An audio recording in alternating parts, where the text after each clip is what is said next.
Good evening, everybody, or good morning, good afternoon, whatever time of day you're watching this in your beautiful country. Welcome to another episode of Live Via TV.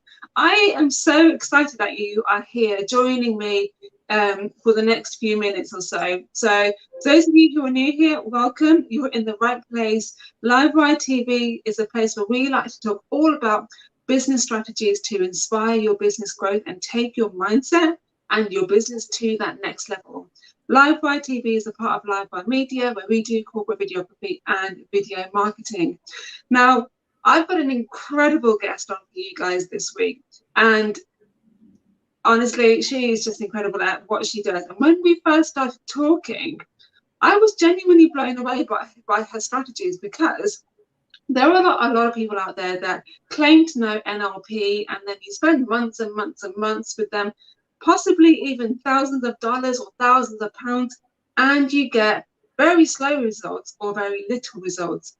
Today's guests can pretty much guarantee that you're going to transform your mindset and your life within 4 hours. Like, how amazing is that? So Kimberley, welcome to the show. Thank you. Thank you so much for having me today. So Kimberley, tell us a bit about yourself and your business. Okay, well, as you said, so I'm a NLP master coach. I've been coaching for 10 years, and I've just gotten really passionate about the mindset piece. And as you said, especially delivering the transformation to people quickly. That was one of the things that frustrated me about some of the programs that are out there. Yeah. So, yes. So a lot of people may be watching this thinking, what is NLP, Neuro Linguistic Programming? What does that stand for, and what does it mean?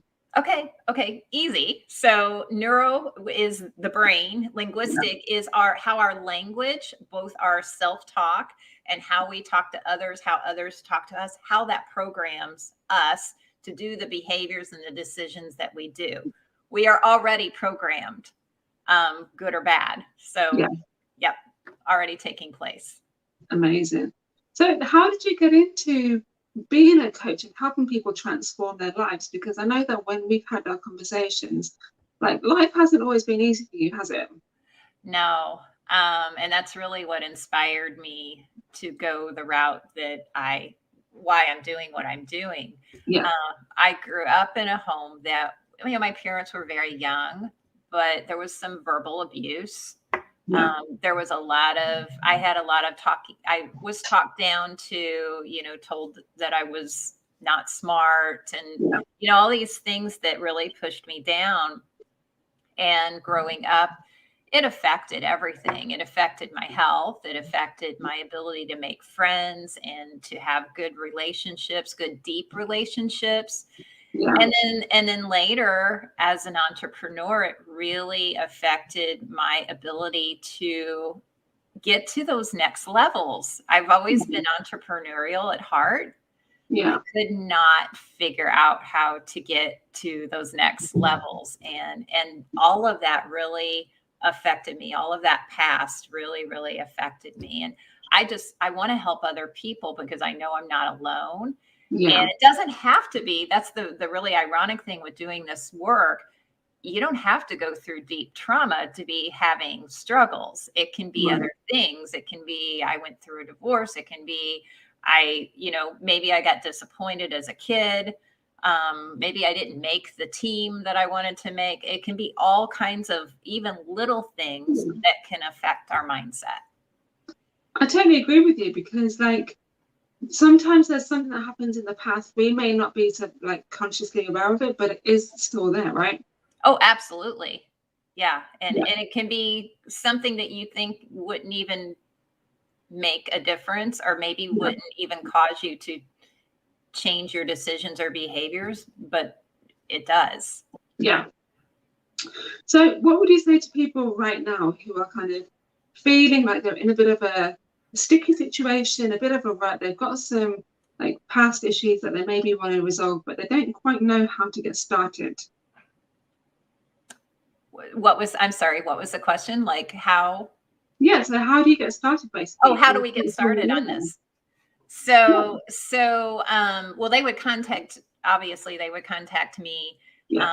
I have a discovery call that I do with people that's 45 minutes, and we really just dive into what they're struggling with, what specifically, and how it's affecting their business in that next level. And then we talk about solutions, and we figure out whether or not they're going to be a good fit. And how are you able to flip the NLP model, if you like on its head? Because most people do expect to take on like an NLP program and get results within 3 to 6 months time. And you're claiming you can do that in 4 hours, which is pretty amazing. But how are you able to do that?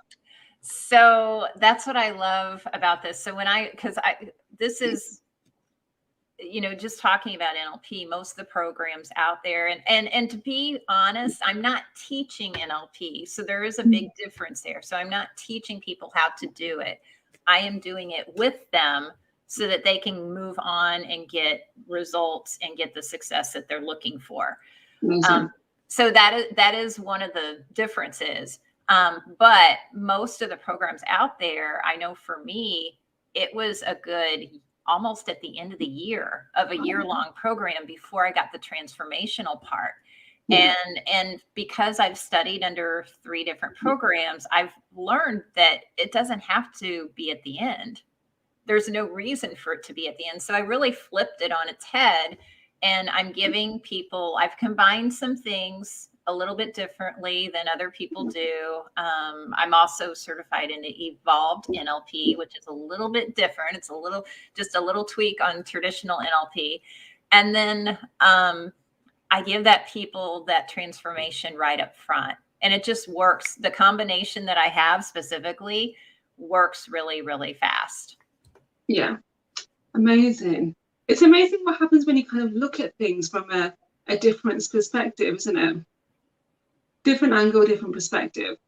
How long did it take you to kind of get into that field then?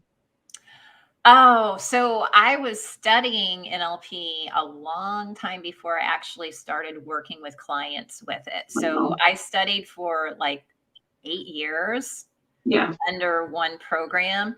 I got into it because I was getting frustrated with my own self because I was stuck. I kept going to seminars and reading books and doing all the things that, every business owner, entrepreneur should be doing. But they were really kind of Band-Aid fixes for me. They really weren't getting to the core. They helped. They did help, but it was just like, it really felt like a Band-Aid. It wasn't really, really getting to the real problem. Yeah. So I got into it because I really wanted to dig in for myself. But once I discovered that there was a faster way to do this, and even the process I'm doing now, when I started out, my first one that I did was 15 hours long. Wow. So if you can imagine 15 hours all at once. And now I feel like I've hacked the process. I've really gotten it down to a science, and we've condensed it down to 4 hours. Amazing. Guys, those of you who are watching across on Facebook and who have just joined us, thank you so much. If you have any questions for Kimberley, do leave a comment section below. This woman knows literally everything there is about NLP, mindset, and ultimately growing your mindset at a rapid pace. And I think that's really important when you are growing a business, because a lot of people don't realize that your business and your life will grow directly in proportion to your mindset. If you've got stuff that's holding you back, it's going to show up in other areas of your life. So it's definitely worth having a chat with Kimberley to unblock and just remove those, like the energy that you may not even realize is actually there, that could potentially be holding you back. Now, a lot of you guys who are watching this, myself included, you are affected by procrastination. Leave a comment below or drop a like if procrastination is a big thing for you. Now, I often kind of think that procrastination can be good, but it can also be bad as well, because I tend to find that, and completely, maybe you'll agree with me on this, I tend to find that sometimes people do procrastinate in order to bring out the creative juices within them, and it forces them to kind of come up with some good ideas and to work well under pressure. On the other spectrum of that, there's laziness. Yes. Yeah. And then there's also procrastination is another form of, no, perfectionism is another form of procrastination as well, isn't it? Yeah. So how can we stop procrastination for good? Thanks for asking. I'm so glad you asked. So procrastination is a funny thing because, and you're right, with it can be good if you're under a time strain. I mean, there's another way to look at that though. You can give yourself a time block or something to get whatever it is you need to accomplish, get that done. Really true procrastination, people that are struggling with consistency in their business and procrastination and constantly putting things off, that's linked to another problem. It's not, oh, I just don't feel like doing this right now. It's not that. That's very surface level.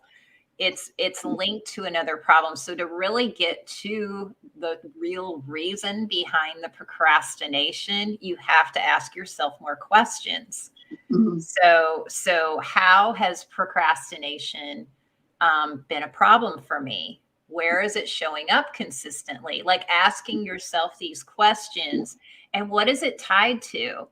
Yeah. So procrastination can be tied to fear.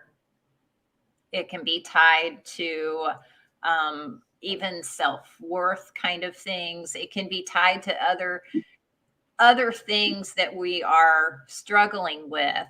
And so to go much deeper and really ask those questions of what's the real reason for the procrastination or the inconsistency, whatever that is really, really huge. A lot of people, when they come to me, they think that they're coming like, okay, I'm struggling with procrastination. That's my problem. But when we start asking, so how has that been a problem, and really start digging into the why is that, or what is it really, it ends up being something much deeper than just procrastination. There will be trust issues. There will be fear, and that's huge. So the very first step in getting rid of it for good is identifying what is the real problem behind it. Like what's really driving that behavior. And when you can do that, then you want to identify what caused that behavior. When did that behavior first occur? So I was going to say, like, how do you identify a behavior when you don't even know where it came from? So if they're not working with someone, then I would say pull out your journal and just start a brain dump. Start a brain dump. How has this been a problem? How is procrastination a problem? Yeah. Well, it's a problem because, this happens in my business. Well, how is that a problem? And just keep going deeper and deeper and deeper. And then you'll figure it out. You'll be able to connect the dots. And then the second step is finding out where it occurred and where it first occurred. And for some people, so this is a trickier step and not always easy to identify. Sometimes it is, like in my case, with a lot of the things that I dealt with, it was easy because I knew my past and I knew some of the things I grew up with. So that was actually easy to identify. For a lot of people, it's not as easy. So it can be some other things. One of the business owners that I worked with that struggled with procrastination and inconsistency, since that's our topic, he would say he was consistently inconsistent. Okay. And what it turned out to be was some deep trust issues, some deep it was more relationship problems more than anything. And the funny thing is he had something that happened to him like over 20 years ago. Yeah. And he had gone through counseling. However, it was still running like a program in his head. Yeah. It was still affecting his decisions and behaviors and causing him to procrastinate and be inconsistent. He would just keep putting things off. and it was really not good for his business. It was really affecting his ability to do his business. So once we identified what that cause was, and that really was it, and he knew it. He did know it once he went through the process of really identifying it, what it was. It was like, oh, but he had this thought of, but I did so much counseling and I did so much work on that. He really thought it was dealt with. But what they didn't do is subconsciously, you have this program running and they didn't deal with that piece of it. And that's the part that I do. And whenever you ask yourself these questions and you bring that subconscious up to the conscious level, you can deal with it a little bit deeper. I think you actually raised a really good point there about like kind of like a strategy. I think it's really important, like just to raise our own level of vibration, to continually to ask ourselves why did we do that? Why did that trigger me so much? Why am I the way that I am, basically? Yes. And keep being curious about it. I mean, I'm sure you'll agree that like sometimes when we do ask those questions to ourselves, it does reveal the ugly truth, doesn't it? A lot of times it's already here. It's taking the time. It's taking the time to actually go through the process of asking yourself really good questions. Because whenever you can ask those questions, because as soon as the reason for the procrastination or the inconsistency comes up to mind, it's much easier to fix it, because you can't fix a problem that you don't know what the problem is. Yeah. So once they've established like why they are procrastinating and where that kind of stems from, how do they then go on to change that as a habit? Okay, so the changing it part, there's a couple of tips I can give you to do that. So one, if you find yourself procrastinating, instead of asking yourself questions like, why didn't I do that? Make sure you're saying what or how. Like, how can I incorporate this into my schedule today? And asking yourself questions like that instead of why, because those why questions that we sometimes ask ourselves we end up focusing on the negative instead of the solution. So that's one tip. The second thing is, whenever you've identified what caused the problem, go back and again, do a brain dump of what did you learn? What did you learn from that experience? What can you take with you? And when you go through that, that's a lot of deep work. But when you go through that process, you can then take what you've learned into your future to start changing behaviors. I love it. I love it. Kim, I know that we've only just scratched the surface with all of this, but you've given so many great tips about how to kind of overcome essentially a problem that a lot of us do face in our day-to-day lives. And guys, comment below if you have found value in this. And if you do have any questions for Kimberley, drop them in the comment section below. Kimberley, I'm sure, will be happy to follow up with you guys as well, even if you are watching on the replay.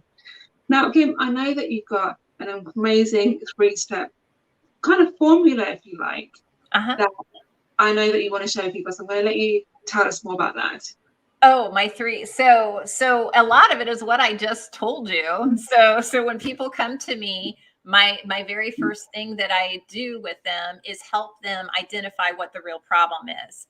Right. Now, because of my training, I can go through the process a lot faster, because I know what to look for. I know what to hear. I know what to watch for, because, we're trained even in watching body language and facial expressions and all of these other things. So I can identify the problem pretty quickly. And then I help people with identifying where it first occurred. Yeah. And that is a little bit more of a subconscious work. To help them identify that, but I do have a system to do that. And then the third step is fixing it. And when I say fixing it, is really reframing the problems so that it never occurs again. And literally with this process, I'm I'm creating new neural pathways so that the old behavior, and that's something that I hear from clients, they're not even able to access the old behavior anymore. Because you've replaced it with something better. Yes. It's like a computer. Like if you have a virus, we take out the virus and we upload a new program. That is a really, really awesome analogy. Now, some people may be watching this and thinking, well, I can do my own mindset work, or I can just go to a counselor or a therapist. What's the difference between doing that and hiring somebody like yourself? In my mind, because I work with business owners and entrepreneurs, they want to get on, and this was me, they want to get on with their business and get success faster. That's probably the biggest difference, because my biggest value is that I give people results fast and they can get on and get moving very quickly by working with me, where you can do it on your own. I did it on my own and it took, I don't know, years and years and years to get where I was. So you can do it that way. And there's value in counseling. I have nothing against counseling at all. It's a different thing than what I do. It has its place. It's just different. Yeah. I find that people that do know NLP, they tend to work on a deeper conscious, subconscious, and even a super subconscious level as well. Yes. There's all of that. There's so many different pieces to this. Yes. So Kim, just before we wrap up, what 3 pieces of advice do you have for our viewers? Oh gosh. Okay. 3 pieces of advice would be: number 1, pay attention to your own words and your own self-talk, especially if you're looking to get to that next level. Yeah. Number 2, and this is also for next level, make sure you're visualizing what you want. And in NLP, we have a specific way to do that. It's kind of like 10xing that process, but that is so huge and key to be able to see yourself doing whatever it is that you want to do. And then the third piece of advice is really take some time and dive in. If you're stuck, dive in and find out what it is that's keeping you there so that you can get on and move on. Yeah. And I often find that, like, working with a coach, it actually accelerates your progress, because when you're kind of doing it yourself, you're kind of accountable only to yourself, right? Whereas the coach is kind of going to give you the nice kick up the bum that you might need in order to get yourself into action. And I think sometimes, and I'm kind of talking from my own personal experience, like when we start doing that level of deep work, it can reveal some truth, and that can put people off. Whereas if you're having a coach, they're almost like they're there in your corner. They're fighting for you as well as you are doing it for yourself, if that makes sense. Absolutely. Yeah. I mean, I've always had coaches. I still have a coach. And I wouldn't be without one, because it buys you speed in a business. It buys you speed. I love it. In the good way, of course. We don't want the yes. Yes. Amazing. So Kim, thank you so much for joining us, and do drop your links to your live video, which I know you're going to be doing straight after this from your LinkedIn. Do drop the link to that, and guys, definitely do tune into that live video, because Kim, like, honestly, she will just help you take your mindset to that whole new world, literally. And definitely connect with Kim as well. Honestly, you'll not regret it at all. So guys, thank you so much for joining us today. And Kim, thank you so much for sharing so much value as well, and helping the viewers all across the world. Thank you so much for having me today. I really am blessed to be on the show with you. So guys, we're going to wrap it up here. Make sure that you join us for another episode on Live Wire TV next Thursday, 7 p.m. GMT time. See you there, guys. Bye.